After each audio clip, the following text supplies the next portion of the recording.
பெண்களுக்கு நலத்திட்ட உதவிகள் வழங்கல். விழுப்புரம் வடக்கு நகர அத்திகா மகளிரணி சார்பில் சர்வதேச மகளிர் தினத்தை முன்னிட்டு பெண்களுக்கு நலத்திட்ட உதவிகள் வழங்கல் நிகழ்ச்சி நடைபெற்றது.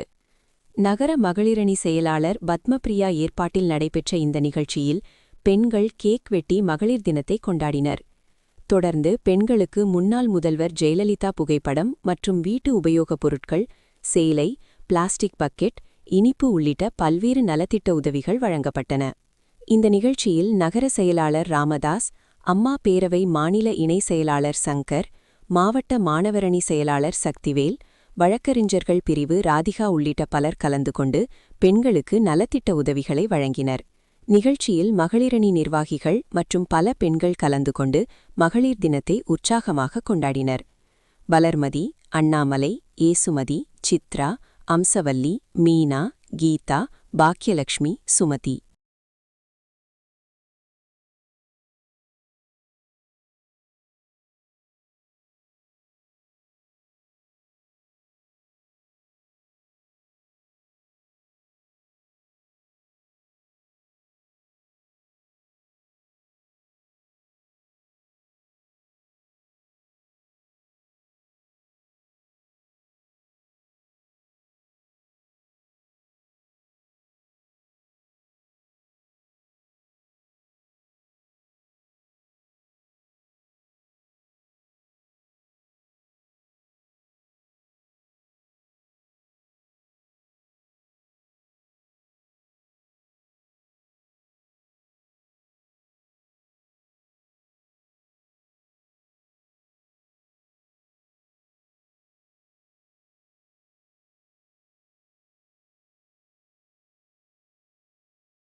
இந்த நடைபெற்ற திருமணம் ஒரு தன்மான உணர்வுள்ள ஒருவர் நடத்தி கொள்ளுகிற சுயமரியாதை திருமணமாக இது நடந்திருக்கிறது. இது சுயமரியாதை இயக்கத்தின், திராவிட இயக்கத்தின் பண்பாட்டு தளங்களில் நடத்திய மாற்றங்களில் அது வீடு திறப்பு விழாவாக இருக்கலாம், அது பெயர் சூட்டு விழாவாக இருக்கலாம், இப்படிப்பட்ட மனவிழாக்களாக இருக்கலாம். எல்லாவற்றிலுமே நமக்கான தனிப்பட்ட பண்பாடுகளை நிலைநிறுத்துவது, ஜாதி மத வேத சாஸ்திரங்களுக்கு அடிப்படையில் நாம் இழிவுபடுத்துவதை நினைவூட்டுகிற வகையில் மாற்று முறையாக பெரியாரால் அறிமுகப்படுத்தப்பட்டு பேரறிஞர் அண்ணா அவர்களால் சட்ட வழியில் ஏற்பு சட்டமாக இயற்றப்பட்ட அந்த திருமணம் தான் இன்று நடந்து முடிந்திருக்கிறது. இந்த திருமண முறை என்பது அறிவியல் வளர்ச்சி பெற்றுவிட்ட நாம் வாழ்க்கையில் அறிவியலை வெறும் பொருளீட்டலுக்கு மட்டும் பயன்படுத்தாமல் வாழ்க்கையில் ஒவ்வொரு செயலிலும் அறிவியல் மனப்பான்மையோடு நடந்து கொள்ள விரும்புகிற எல்லோருக்கும் இது ஏற்புடையதாகத்தான் இருக்கும். ஆனால் வெறுமனே தங்கள் அறிவியல் அறிவை வயிற்றுப்பாட்டுக்கு மட்டும் வைத்துக் கொண்டு அதை வாழ்க்கையில் எந்த இடத்திலும் பயன்படுத்தாத மக்கள் தான் இன்னும் அதை பின்பற்றாமல் இருக்கிறார்கள். எனவே அனைவரும் இப்படிப்பட்ட திருமண முறையை பின்பற்ற வேண்டும் என்ற எங்களுடைய வேண்டுகோளை வலியுறுத்துவதும் இந்த திருமணத்தின் முயற்சி. இந்த தாவேக தலைவர் விஜய் தற்போது தேர்தலுக்கு நிறைய வாக்குறுதி கொடுத்திருக்காரு. அது மட்டும் இல்லாம ஊழல் ஆட்சி தருவோம்னு சொல்லி வாக்குறுதி அளிச்சிருக்காரு. அது எப்படிங்க கொடுத்தா மகிழ்ச்சி தான். எல்லாம் முதல்வர் ஆனாதான் கொடுப்பான்னு சொல்லி கொடுத்தாங்க. 10-15 முதல்வர்கள் வெயிட்டிங் லிஸ்ட் இருக்கிறார்.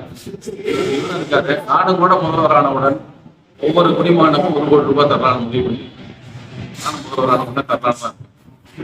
ஓபிஎஸ் இப்போதைக்கு திமுக சேர்ந்திருக்காரு. அதனால அதிமுக முக்கிய நிர்வாகி தலைவராக பங்கு வகிச்சவர் இப்ப திமுக சேர்ந்திருக்காரு. இதனால அரசியல் மாற்றம் ஏற்படுமா? இல்ல தென் மாவட்டங்கள்ல அவங்க சமூகத்தை சேர்ந்த அவங்க ஆதரவாளர் இருக்காங்க, அதனால ஓட்டு வங்கி மாறுறதுக்கு வாய்ப்பு இருக்கா? எப்படிங்க? நமக்கு திராவிட முன்னேற்றத்திற்கு சாதனை ஆட்சி தொடர வேண்டும் என்று விருப்பம் இருந்தாலும் எதிர்கட்சி அந்த நிலையிலாவது அண்ணா திராவிடர் முன்னேற்ற கழகம் தொடர்ந்து இருக்க வேண்டும் என்று நமக்கு பொருத்தமே இல்லாத நமக்கு எதிரான கருத்துகள் கொண்டு மதவாத பாரதிய ஜனதா நுழைவதற்கு பதிலாக அண்ணா திராவிட முன்னேற்ற கழகம் வலுவாடுதான் மகிழ்ச்சி அடைவு. அதற்கான வாய்ப்பும் இல்லாமல் நிபந்தனையற்ற அடிமையாக மாறி இருக்கிறது நமக்கு சற்று மனத்தாகலாம். கலைஞர் நலனின் உரிமைக்கு நல்ல செயல்பட்டு வராங்க.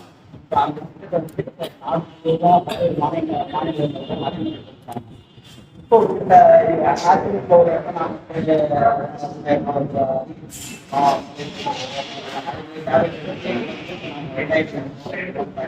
இதை வந்து எப்படி பாக்குறீங்க? ஓட்டு வாங்குறதுக்காக கட்சிகள் வந்து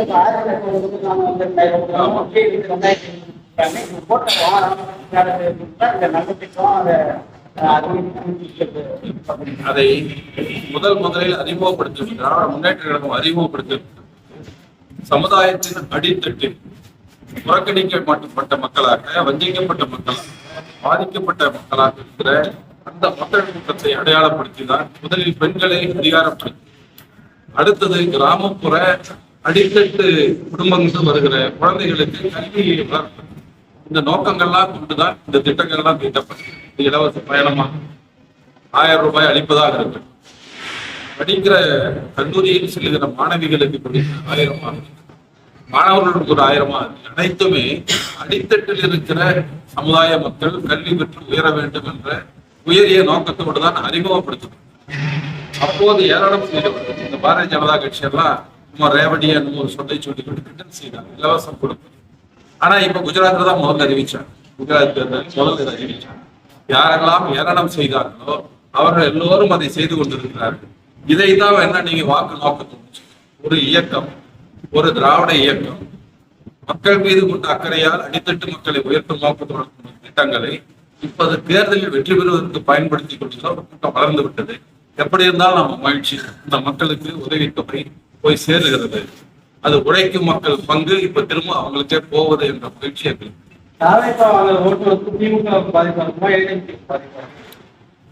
ஓட்டு வாங்குவாங்களா, தேர்தல் வரைக்கும் இருப்பாங்கன்னு பார்த்து சொல்ல வேண்டியது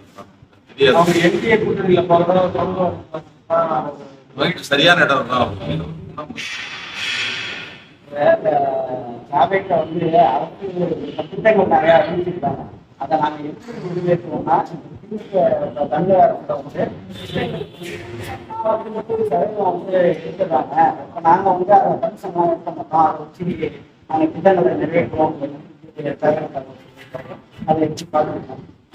சட்டப்படி இறக்குமதி செய்யப்பட்ட வண்டிக்கு வரி கட்ட வேண்டும் என்பதற்கு நீதிமன்றத்தை போய் அதை தடை செய்ய பார்ப்பவர்தான் இந்த இதெல்லாம் பேசிக் கொண்டிருக்கிறார்.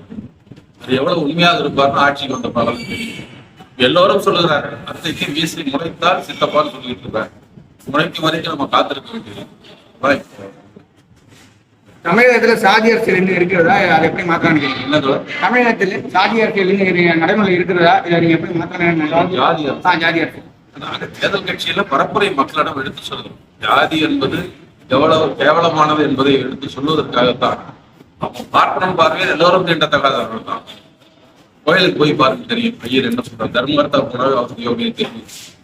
எல்லோரும் அவனுக்கு தீண்டத்தகாதவர் தான். இதுல ஒரு கூட்டம் தனக்கு கீழே இன்னொரு கூட்டத்தை சொல்லி மகிழ்ச்சி அடைந்து விட்டு, இது எப்படின்னா ரத்தம் கிடைக்காத நாய் வந்து எலும்பியே மென்னு அந்த ரத்தத்தையே பிடிச்சுக்கிற மாதிரிதான் இந்த இடைநிலை ஜாதிகள் எல்லாம் தங்களுடைய ஜாதி ஆழத்தை எண்ணிக்கொண்டிருக்கிறார்கள். அவர்களும் சூத்திரர்கள் என்றுதான், அவர்களும் உரிமையற்ற மக்களாக இருந்தால் இன்று வரை வைக்கப்பட்டிருப்பார் என்பதை அந்த சூத்திரர்கள் உணர்ந்து கொண்டாலே பெரிய மாற்றம் ஏற்படும். அதை உணரச் செய்ய வேண்டியது வந்து சட்டங்களால் மட்டுமல்ல, மக்களிடம் பரப்புரை வழியாக அரசே அதற்கான திட்டம் தீட்டி அதன் வழியாக இதை மாற்ற முடியும் என்று நாங்கள் நம்புகிறோம்.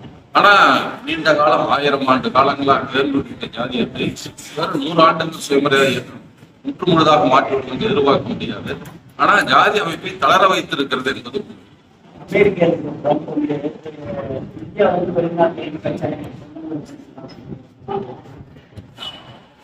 இதே மாதிரி தான் பார்ப்பனுக்கு கீழே ஒரு ஜாதி, அதுக்கு கீழே ஒரு ஜாதி மாதிரி. இப்ப இவங்க பாரதிய ஜனதா கட்சி தனக்கு அடிமை கிடைச்சிச்சு மகிழ்ச்சி அடைகிறான். ட்ரம்ப் தனக்கு ஒரு அடிமை கிடைச்சிருக்காருன்னா மோடியை பத்தி அவர் மகிழ்ச்சி அடைகிறார். அவங்ககிட்ட போய் அனுமதி வருது. இறையாண்மை உள்ள நாடு என்றால் எங்கள் நாட்டின் முடிவுகளை நாங்கள் எடுப்போம் என்ற உரிமை தான் இறையாண்மை. ஆனா நான் இன்னொரு நாட்டுக்கு போய் பெட்ரோல் வாங்குறேன், டீசல் வாங்குறேன் கூட அமெரிக்க அதிபரிடம் வாங்கினா இதுன்னா இறையாண்மை உள்ள நாடு, இதுக்கு எதுக்கு ஆட்சி தலைவர்? இது அவமானம். இது இந்தியாவுக்கு மோடி ஏற்படுத்தியிருக்கிற பெரிய அவமானங்கள். மத்திய மாநில அரசுகளோட உறவு எப்படிங்க இருக்கு? மத்திய எஜமானரை போல நடந்து கொண்டிருக்கிறது. ஏன்னா எந்த சட்டத்தையும் மதிக்காதவர்களாக தங்களுடைய பெரும்பான்மையை பயன்படுத்தி ஒரு தேர்தல் ஆணையம் என்பது நடுநிலையாக இருக்க வேண்டும் என்பதால் தான் உச்சநீதிமன்றத்தின் தலைமை நீதிபதியும் பிரதமரும் எதிர்கட்சி தலைவரும் இருந்து தேர்தல் ஆணையரை தேர்ந்தெடுப்பார். ஆனால் இவர்கள் ஆட்சிக்கு வந்த உடனே பிரதமர், எதிர்கட்சி தலைவர், பிரதமரால் நியமிக்கப்பட்ட இன்னொருவர், 3 பேர் முடிவு செய்வாங்கன்னா வேறு எப்படி இருக்க முடியும்? அவங்க முடிவுதான் தேர்தல் ஆணையர் அவர்களுடைய ஆளாக மாற்றிவிட்டாங்க. அதுதான் பார்த்துக்கணும். சட்டத்தை மதிக்காத ஒரு தான் இப்போது ஆட்சியாளராக ஈடுபட்டிருக்கிறார்கள். அவங்க தான் தனக்கு விரும்பாத மாநிலம், தனக்கு உறுதியாக எதிர்நிற்கிற திராவிட முன்னேற்ற கழக ஆட்சியின் மீது நெருக்கடி கொடுப்பதற்காகத்தான் எந்த நிதியும் புயலானாலும் சரி, வெள்ளமானாலும் சரி, அல்லது கோவிட் நோயாக இருந்தாலும் சரி, நமக்கான பங்கு பிரித்து கொடுப்பதாக இருந்தாலும் சரி, கொடுக்காத ஒரு முறையை நாம் பார்த்துக்கணும். இந்தி கற்பிக்கவில்லை என்பதாலே நமக்கு 2000 கோடி தர மாட்டேன். இப்படிப்பட்ட ஒரு மோசமான மோடி தான் இப்ப ஆட்சி நடந்து கொண்டிருக்கு. அதையும் மீறி 11.9 விழுக்காடு வளர்ச்சியை காட்டி இருக்கிற திராவிட முன்னேற்ற கழகத்தின் ஆட்சி சிறப்பை நாம்